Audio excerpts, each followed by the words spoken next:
I think most farmers could give a lecture on quality, quantity and quickly on colostrum. You've heard so much of it, but it's important to reinforce. Sometimes it's not new knowledge we need, but reminding. But something I think every farm can benefit a little bit about is how we manage colostrum from a hygiene perspective. Now remember, the young calf's gut is open to absorb those antibodies. Remember also, colostrum has twice the fat and protein of normal milk. It tends to leave a lovely slime anywhere, a fatty layer, anywhere we let it rest. Dump buckets, stomach tubes, or just general containers we might have on farm.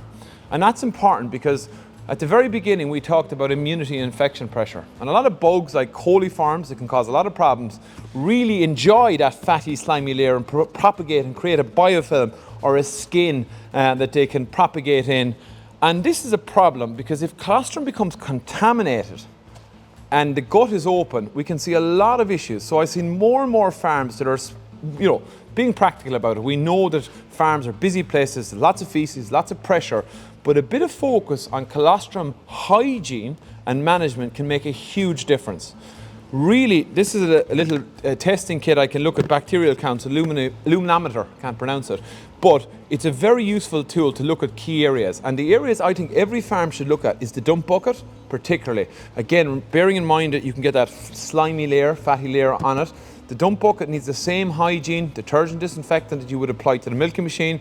Stomach tubes, if you are using them, they can be a source of infection. They're hard to clean. We're going to talk about in later videos how to clean and what hygiene is. But really, I think colostrum management is really key. Now, the temperatures we're before Christmas here for these videos, but the temperatures got very cold today. And it's actually okay, you could probably store colostrum here, but when we look on farm, when it goes above 7 or 8 degrees, these bugs can multiply rapidly, particularly if they're coming into dirty dump buckets or stomach tubes or containers. So really a focus on keeping colostrum clean. When we're storing it, be conscious of propagation of bugs inside there because it's a really bad start for the calf. Look, more and more farms looking at refrigerators and keeping colostrum in there for 24 to 48 hours. And again, if you're going to store colostrum in a freezer, get it in quickly, try and put it in flat packs, and again, it lasts 6 to 12 months when stored and frozen correctly. Now, when you're defrosting colostrum, one tip for you, if you can't put your finger in the water that the colostrum is going into, don't put the colostrum in if it's going to burn you because it's going to denature those proteins.